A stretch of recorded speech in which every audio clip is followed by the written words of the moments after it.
Well, hello again, everybody. Star and Flurry here with a new tag, and I honestly hope I'm not breaking any rules.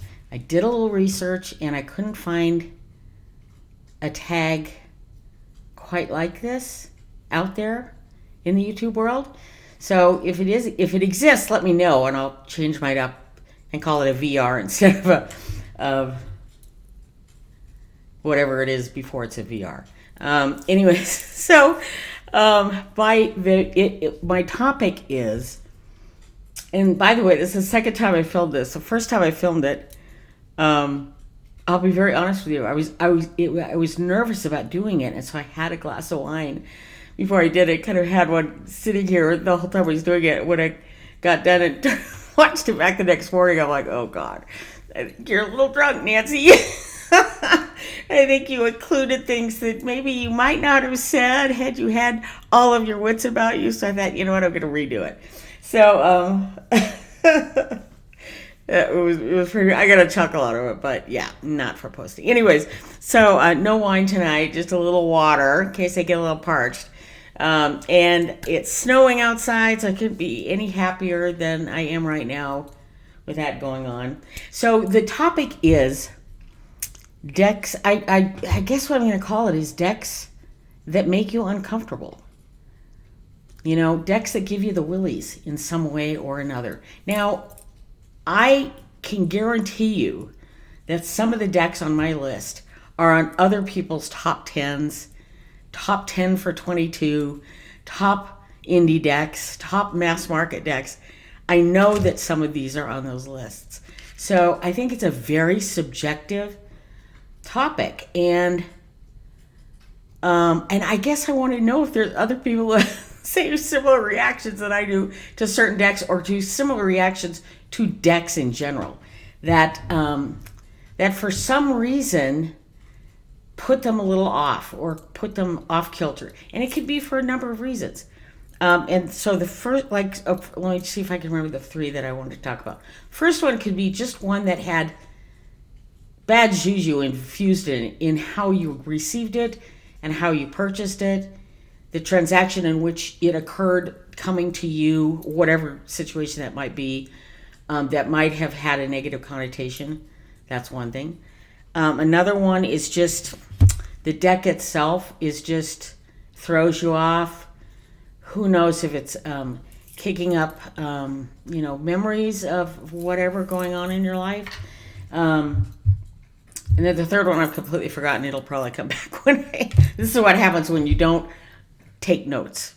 So this is just off the cuff, which we'll see how well that goes. Anyway, so the first deck that I'm going to show you is actually the 11th out of the 10 I'm showing you. And by the way, none of these are in order. But this is an example of a deck where I know this is one of Lisa Pepez's favorites. She was just talking about it in one of her recent previous videos. Tarot of the Holy Spectrum.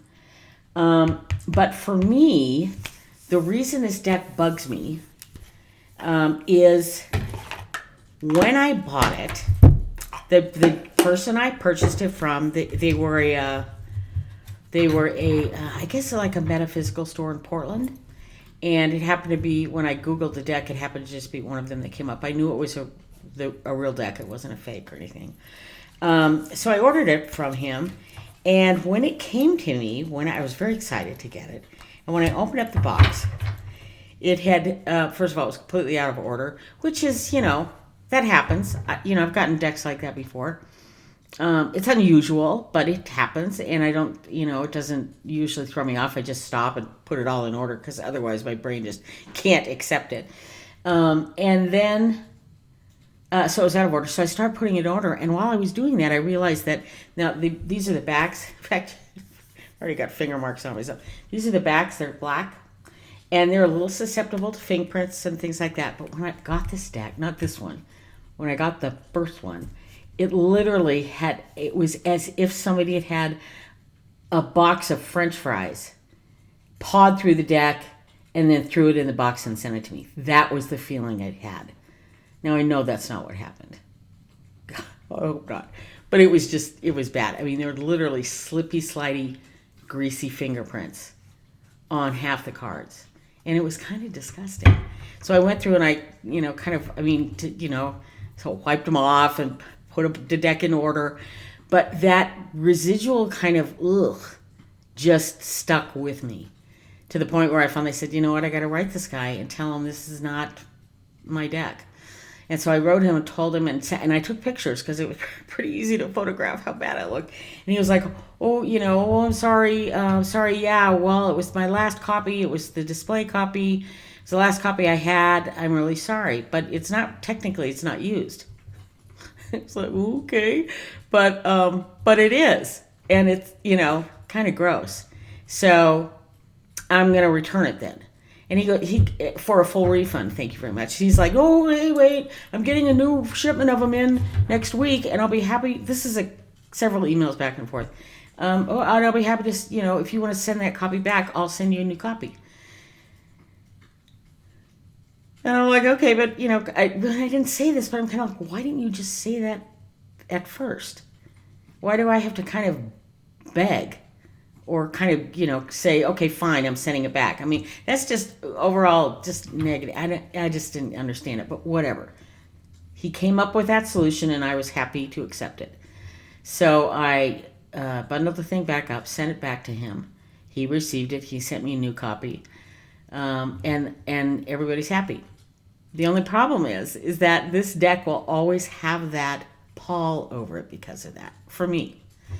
And so in that regard, and I'll show a few of the cards here. I know that most of you are probably familiar with this deck. It's a really cool deck. And even Lisa was saying, she looks at these kind of dotted lines here as almost as if it's this kind of spirit coming down or representing that on the card. And I thought that was a really cool interpretation.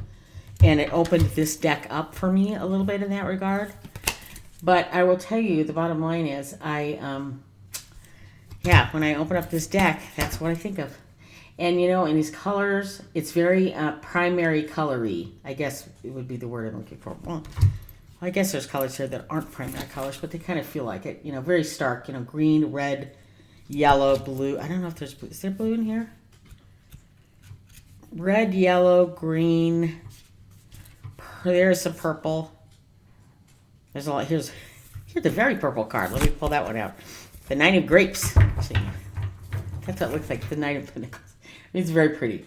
So, the Tarot of the Holy Spectrum. Did I say Terror of the Holy Spectrum before? That was my cat back in the day. Anyways, so this deck is a very interesting deck. But it gives me the willies, and I guess it's because I just haven't been able to shake off that story. I hope one day I do. This is a really cool card, the Ten of Cups. With the bonfire in the back and the cups that look like stars. It's really cool. So I think I just need to give this. I think the problem is that I just have never given this deck its due because of that. And that's not really fair to the deck, is it? No, it is not. So I will revisit this down the road.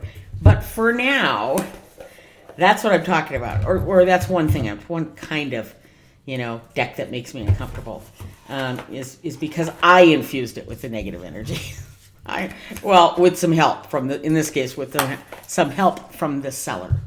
So that's number one. Oh, and I guess number 3 was kind of the imagery. With the imagery throws you off a little bit. So with that being said, I'm going to pick, and again, these are in no order, and I am not, these decks are still here. This is not a situation where I am getting rid of any of these decks. This is not a situation where I'm bashing any of these decks. I just don't read with them very much because they give me the willies. And I'm sure, and this I know is somebody's favorite deck, but it's the Somnia Tarot. It's a very foreboding deck. I should show you those. Specs are lovely, kind of normal. But yeah, and I'm sure that most of you are familiar with the imagery. If you're not, feel good to Google or put in the search bar of YouTube Somnia Tarot, and you'll get plenty of walkthroughs of this deck. It's a beautiful deck, and I believe the guy's doing a line drawing version of the imagery in this deck, which may soften it a little.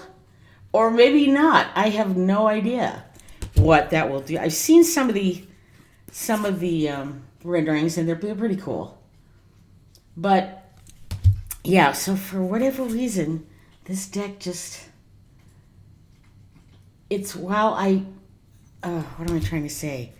I like it a lot, but again, it's, and it's not, I was going to use the word negative, but that's not it. It's, to me, it's just got kind of a creep factor. And I mean that in the nicest possible way, because honestly, I'm not dissing this deck. This deck is stunning.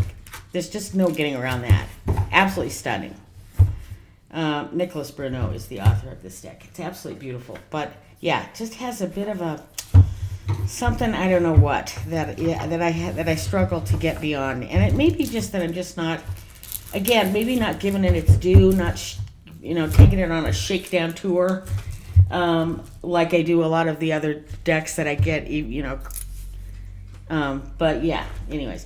So number 3 is one that I don't think is, I think when you think about decks that make you uncomfortable, this, even if you love them and use them, this one I think falls into that category. I think because it was written specifically for shadow work, I think that I've heard that, and I'm just going to go with it because it makes sense to me about what this deck is truly about, and that's the Goliath Tarot. These are the backs. Of all the decks, and I own a fair amount of decks, because yeah, I have that problem. Back when I played a lot of ukulele, and you start getting into ukulele, they have you develop this syndrome they would call it UAS, which is ukulele acquisition syndrome. You just keep buying them because they're all so different, and they all sound different, and they all feel different. There's a small instrument. There's a lot of differences in the way that builders make them, and so I have TAS, which would be Tarot Acquisition Syndrome, as I know many of you do as well. But anyways, let's call it what it is. Let's name it. Let's not hide it. But this deck, of all the decks that I own, the artwork is probably the most stunning. It's I don't know if it's a pencil or charcoal or ink, probably a combination. It's the Emperor. Frickin', oh my God. I mean, just stunning. I love this. This is actually one of my favorites. Let me get it out of here. It's the Four of Pentacles. So, really, really stunning, beautiful, beautiful pictures. Images, I guess is what I'm trying to say. This one is just so foreboding. The Nine of Swords. And they have little secondary titles on them. This one is the, oh God, it's hard to read it. So the Nine of Swords, and then the little tagline is the I just read it, now I forgot it. The Overwhelmed Sea Turtle. So there's the sea turtle, but see behind him, I know it looks like a hill, but it's a tsunami, a gigantic wave. And that's just, ugh. It's kind of, I think I was just thinking about this. I watch a lot of movies, and there's movies out there that make you just, feel uncomfortable. And yet there's like A Clockwork Orange is a perfect example, where God, the creep factor in that movie, and I saw it as a kid. I think my brother and I went with my dad. Mom was like, that sounds like a kid's movie. I'm not going. Clockwork Orange? No, I'm not going. So she didn't come, but my dad went and took my brother and I. My brother was a couple years older than me. I was like 12. I was old enough to know what was going on, but also too young to be in that audience. I don't know how I got in. I thought it had a rating factor. Oh, but I was accompanied by a parent, so that's probably why. Anyways, talk about creep factor. But I will tell you, if I had to list my top 10 movies, Clockwork Orange is right in there. To me, it's an exceptional film. But yeah, it gives me the willies. So that's kind of what I'm talking about here. These are not decks that I hate. They're just decks that creep me out a little bit, make me uncomfortable in some way, shape, or form. I actually have a photograph that is so similar to this that I took when the full moon was out a year or so ago, and I ended up pulling because I saw it through these clouds like this. It was so amazing. It had just lit up the clouds. So I took a photo and it turned out really well. So a lot, yeah. This is just, I could wax on and on about how beautiful this deck is, but there's just, I don't know what it is. There's just this little bit of, like, he's also got lots of extra cards, like this one. The cat's like the evil cat. It's pulled back. So this is called The Hidden Inner Strength, the Shadow Cat. It's really cool. The extra cards are really cool. But anyway, so the Goliath Tarot. I recommend this deck to anybody because it's so cool. I'm very glad I have it as part of my tarot library. But yeah. Okay, so this one I know is other people's favorite deck. But yeah. The Pagan Underworlds. Lots of people familiar with it.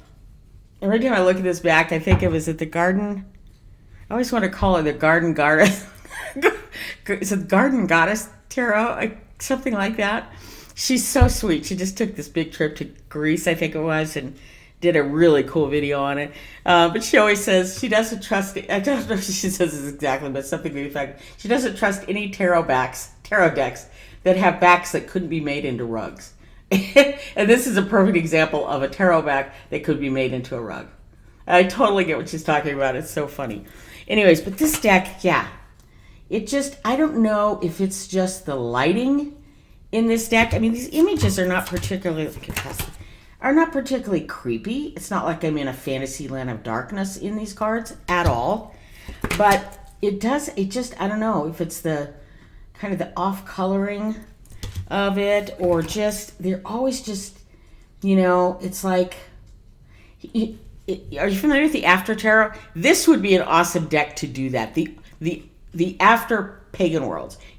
Here's this card, and then let's see what happens just moments after this one. Because I bet it would, then the creep factor would seriously be entering the picture.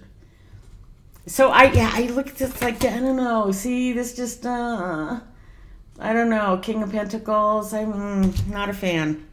The Emperor, I'm just not a fan.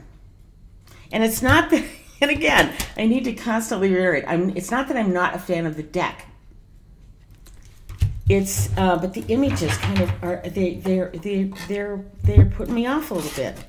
I just get this creepiness, like I just, I worry that I'll never get am I going to get a fair reading out of this deck? Is it, how much negative energy am I infusing just by thinking that? But I think that has an effect. I think you have to have decks that you can relate to, that you can respond to in a give and take, kind of a Six of Pentacles kind of way, For instance, there's some decks out there that are too freaking happy for me. That, like, isn't there one called the Happy Tarot or there's something like that? It's really, is it by, I'm trying to remember what it's called. What it's called, what is it? Lots of hearts on it. Playful Tarot, something like that. Playful Heart. It's a great deck, but it's almost like, oh my God, it's so full of giggles, I can't deal with it.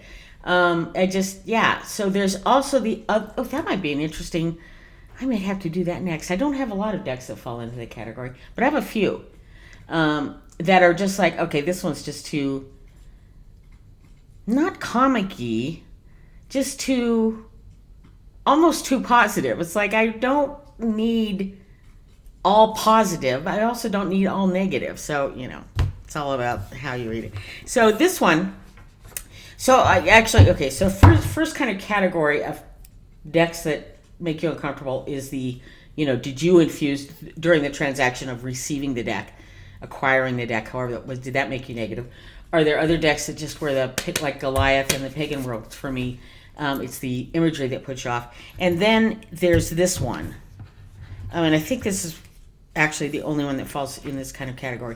But just put you off because of the sensory aspect of it. And I know it didn't crack me up, but it absolutely blew me away when Don Michelle on a recent thing was talking about the Phantom Wise Tarot. Really cool, sturdy box that it comes in, all the good stuff. Don't put it there, it's gonna fall off. But she said, yeah, the texture of this deck is just off-putting. It's, I think it's a little, I don't know, maybe not. Maybe I'm lying to you. It feels a little, did one out. It feels a little bigger than regular tarot cards, but I could be dead wrong. I am dead wrong. It's exactly the same size as this one, which I will talk about later. But anyways, yeah, it's like very stiff cards, and it's almost like a textured, only way I can describe it is if you've ever gone to a craft store and bought, you know how they have those little paper pad books of all sorts of different kinds of paper, and a lot of them are wallpaper. That is what this feels like, except the card is a lot thicker than that. But yeah, that's what it feels like. It's just got a weird texture. It makes it incredibly difficult to shuffle if you've got hands that kind of have trouble dealing with regular sized tarot decks. Make sure that not everything is upside down in this. And the images are kind of cool. And like someone I know who likes this deck is Simon over at Hermit's Cave. It's a cool, come on, card. It's a cool black and white deck in many ways. I really do like the artwork. The guidebook, from what I haven't read it kind of all the way through, but I've read a fair amounts of it, and it's great. No complaints there. But it really is with just the texture of these cards. When you hear that they're linen, it's like, oh, good. Because for somebody with small hands, I've mentioned this before, linen decks are the bomb because they're just easy to shuffle. This one does not fall into that category as a linen deck at all. So be forewarned. But now Dawn Michelle was kind of complaining about the imagery because she felt like the texture of the deck gummed it up. I'm not getting that particular part. I understand why she's saying it, but that part isn't really bothering me too much. I really like the Five of Cups. I think that's a very good rendering of the Five of Cups. But it's just, the overall, if they put this out on a make playing card stock or even a Llewellyn card stock, I think this deck would be better. I can't really say that. I haven't seen a lot of negative reaction to this deck, but I bet it would be more highly received if they changed the card stock up a little bit. Okay, next. This is going to piss people off too. Sorry. It's just the way it is. Can I get it out of the box without destroying everything? The Terra Volitile. Now, I had heard so many... Oh, that's why. I'd heard so many good things about this deck. So many good things. And I'd watched the walkthroughs. I really felt like I did my due diligence. And I was intrigued by the fact that it has a fifth suit added of vessels, they call it. They look an awful lot like... when you're dealing with a bunch of different... itchy nose again. When you're dealing with a bunch of different decks, a lot of times the cup suits will be in the shape of vessels. And so that to me is a little, in a weird way, I wish they'd picked some up. But I think vessels was very specifically chosen for the alchemical features of that particular item. But so I get that. And then there's a lot of extra cards. In other words, you get your choice of lovers. And there's different cards representing different things for each of these. And I like that. And so you can really make... I know this is a favorite of Metaphysique and Dustin over there, and also Danny Mystic, I think, love these as well. But for me, again, it's kind of got a dark factor to it. And that may truly be my issue, my biggest issue. Because I could take the vessels out, which I did. And I went through and I picked out the extra cards that I prefer. And, when I get all done, I've got a 78 card tarot deck that looks and feels very similar to many others that I have. I love this. I think that's Five of Pentacles, right? Yeah. I just think that's a beautiful card.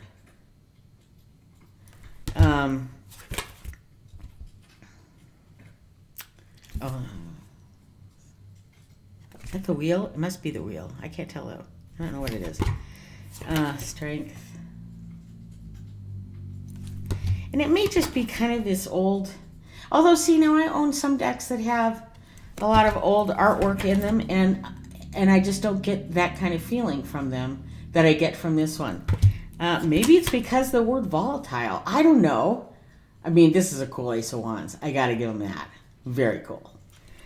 And the Death card, I think, is quite stark and powerful. Yeah, so 3 of Wands, another fave. So, but there's just, yeah, but now, with that being said, I will tell you the cardstock is freaking the bomb. It's the linen, beautiful, shuffles beautifully. Everything about it is beautiful. But as a deck, in some weird way, it makes me uncomfortable. So I don't find myself, it's one of those things where I go to it. I just I have to be in exactly the right mood for it, I guess. Well, I guess you kind of do that with all the decks. But anyway, so that's how. Okay, the next one, and I don't know if people will like me or not for this one, but the Victorian Romantic Tarot. The backs, I'm sure that you're very familiar with this deck. And the what they call cold foil stamping. I don't know if I can actually pick it up on the... I don't think I can on this particular light. But it's very cool. But I will tell you, there's something about this deck. I don't know what it is. I mean, and it's partially this lady, and there's another one that I just don't like. Is this... Yeah, the devil. Well, and I suppose I'm not supposed to like the devil, but she's just... Yeah. Creep factor runs high on her face. So it's just... yeah, so it's not my favorite deck. But I respect it. I completely respect this deck because it's just beautifully done. Artwork, the cold foil stamping, the font is gorgeous. For a big deck, it's actually not that hard to shuffle. There's a lot of really cool things about this deck. But for some reason, I don't know, maybe it's just the super realistic. Let's see if I can find the other lady that bothers me. Now, see, I mean, this one, I love this card. That's the Emperor. And I really like this, but I just don't find myself picking it up. Although, God, look at this. See, and as I'm going through this, I'm starting to think, I don't think you've given it its due, Nancy. I think you need to let this deck warm up to you.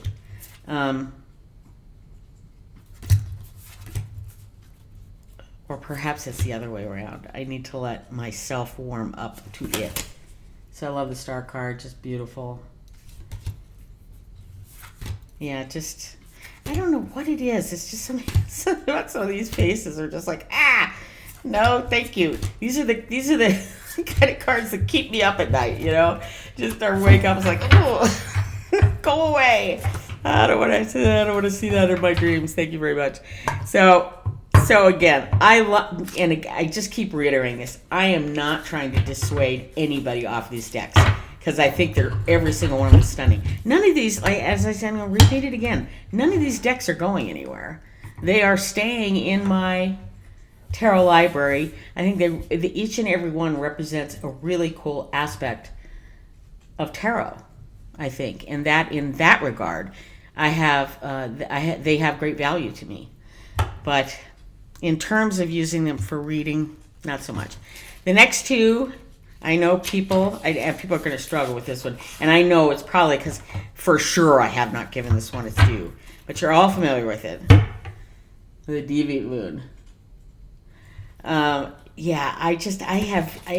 Somebody was talking about, I can't remember who it was. They were talking about, how you really need to... maybe it was, I can't remember what it was, but it was something to the effect of like they kind of got stuck with this deck. They were moving or something, and they picked this one out as one they would keep for the 2 weeks that they would be out of contact with their regular library. And suddenly they questioned why they decided to keep this one. And just, oh my God, what kind of mistake have I made? And then they ended up bonding with it. because they were forced to spend time with it. So maybe that's what I need to do. And I don't know what I don't know why the artwork in this. I mean, Patrick Valencia has a very specific DNA in his artwork. There's just no getting around it. You see it in every single one of his decks. And I mean, I actually like the Star card. But yeah, so I think you either like it or you don't like it. And I just have not become a fan of this art style yet. But that, as I said, does not deter me. It did not deter me from buying it. It has not deterred me from keeping it. And it probably won't deter me from keeping it. I just think this is, if I'm going to have a tarot library, this should be in it. My library is better with this in it. So, Deviant Moon isn't going anywhere. And then another one that I know Lisa Pepez is a fan of and others are a fan of is the Nicoletta Ciccoli Tarot. And this is one, and I think honestly here are the backs, beautiful backs, probably the most beautiful, and it make a great rug. Most beautiful backs. I think part of it is that I am just not, I've been doing, I think I've said this before, but I did tarot when I was younger, but not to the depth and study that I'm doing now. And so I've been studying it now for about a year and a half, almost 2 years, I guess.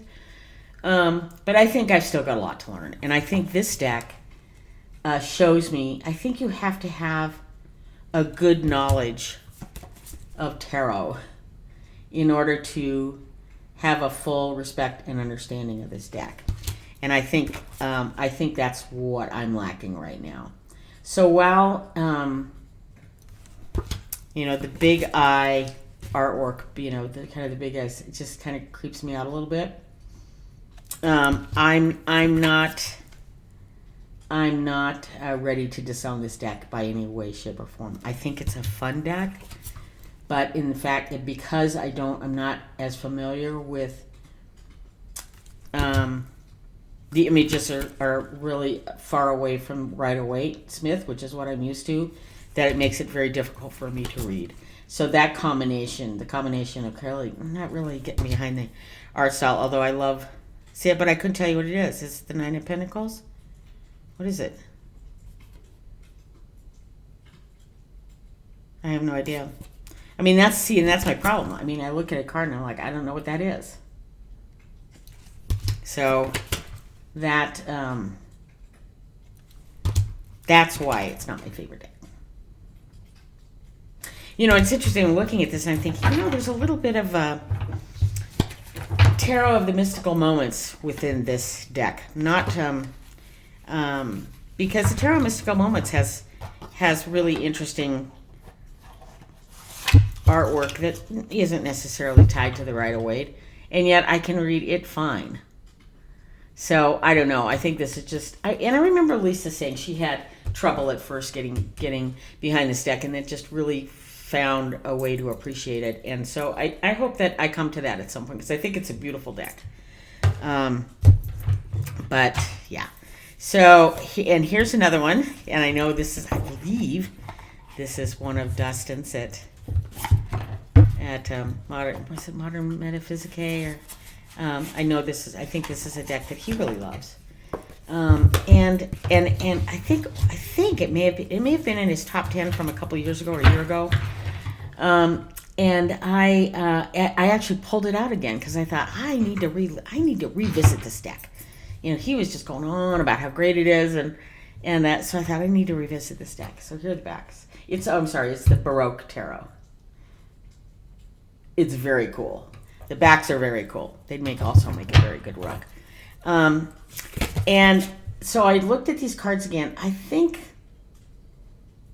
this is a beautiful world card. And the gold foiling on it is just, I don't know if you can, but the descriptors, there you go. You can kind of see it. And the numbers are all in gold foil.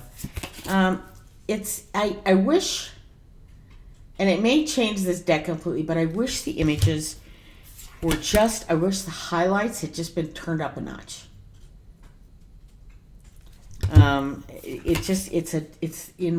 It's dark. And I don't mean in a dark kind of, well, yeah, I guess I do, kind of in a dark, foreboding way.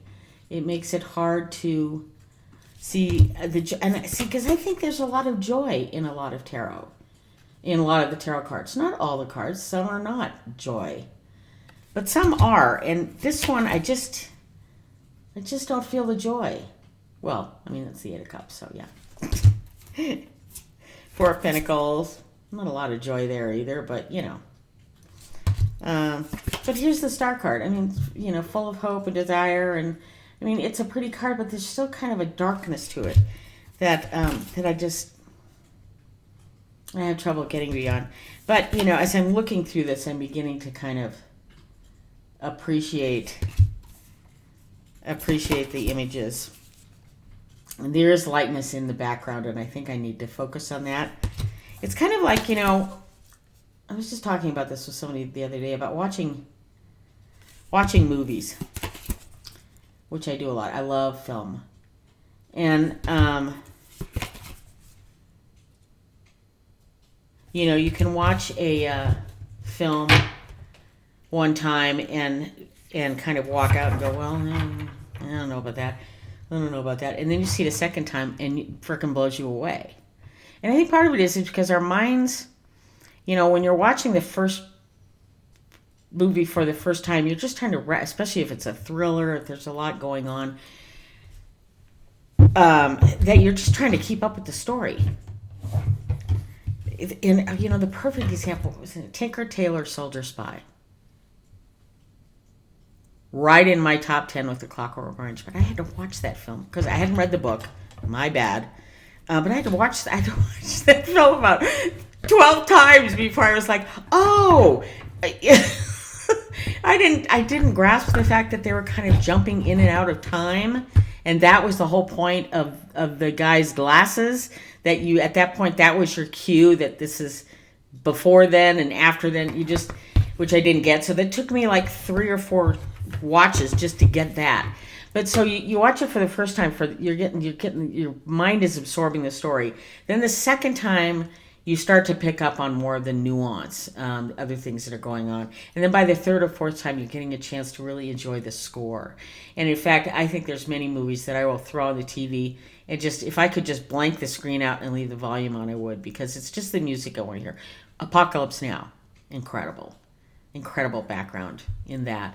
What's another one that's Out of Africa is another one that's just beautiful music without that. Local Hero, little teeny indie film. If you've never seen it, go see it. It's so good. Mark Knopfler does the score for that, and it's a great film. I remember watching it for the first time, and I'm like, that's Mark. I mean, you know immediately that's Mark Knopfler playing, and he does the whole. Obviously he wrote the score. He basically plays the whole thing through it. It's just such a great film. Highly recommend. Anyway, so the Baroque Tarot is on my list of decks that make me uncomfortable. And then last but not least is one I backed on Kickstarter because I thought I would be intrigued by it, but I just at this point have yet to be intrigued by it, I guess is what I should say, which is the Magician, Martyrs, and Madman Tarot. Okay, granted, it's in the title. You know, this deck isn't here to necessarily make you feel terrific. Has a cute little guidebook. Magicians, Martyrs, and Madmen Tarot. The bottom line is most of these people are just horrible people. And, that's just how it's going to be. Because that's this deck. These are the backs. And it is gilded in black. It's very, very well done. A really nice matte black gilding that looks as if it will hold up very well. It's a linen cardstock, a dream to shuffle. So this is Temperance, and on the bottom it says Angeline Tubbs, The Witch of Saratoga. And then the guidebook, a very extensive guidebook that comes with it. Well, there's the guidebook, and then there was also a bigger book, which I think I bought also, to kind of walks you through the nastiness of these people, their madness, what they did to people, You know, it's just, so it really, yeah, I mean, it's just kind of built into the deck that it's full of madmen, magicians, not in the greatest sense, and martyrs. Martyrs? Yeah. I think they're mostly madmen and crazy people. So, but then again, I haven't done a deep dive, and so I'm probably treating this deck a little unfairly. I'm really glad, again, I'm glad it's part of my library. And it's a deck I'm willing to get to do a little more study on. But I will tell you, there's so many more decks that I'm attracted to do that with than this one. I mean, this is just not a great image. The Hanged Man. And the name under it is Gongo Lutet. I don't know who that is. Let's look him up. So here's the image again. And let's see what the guidebook says about him. So Gongo Lutet. The Hanged. Turn right to it. Okay, so Gongo was a guerrilla soldier who fought during the Congo War. Raised as a slave, he won his freedom through his prowess at raiding villages and capturing slaves for his master.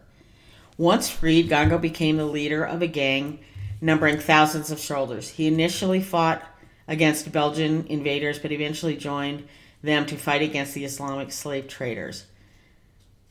A Belgian commander accused Gongo of being a traitor and ordered his execution. However, he wore a charmed necklace which prevented him from being killed and survived the first salvo of bullets. A shaman told them Gongo's secret and they removed the necklace, then fired a shot in his ear, killing him instantly. So there's that.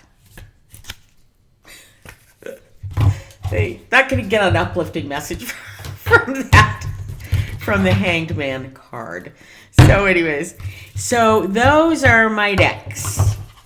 The decks that make me a little uncomfortable.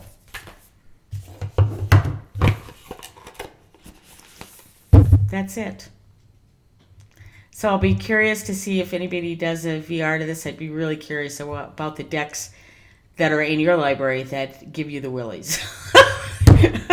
For whatever reason. It doesn't have to be. And again, this is not a bash. As I said, none of these. I'm not bashing these decks. These are just the decks that I'm very proud to have in my collection, in my library, that make me a little nervous. Okay, that's it from here. Star and Flurry out. Thanks for stopping by. I appreciate every one of you. And we'll see you soon. Bye.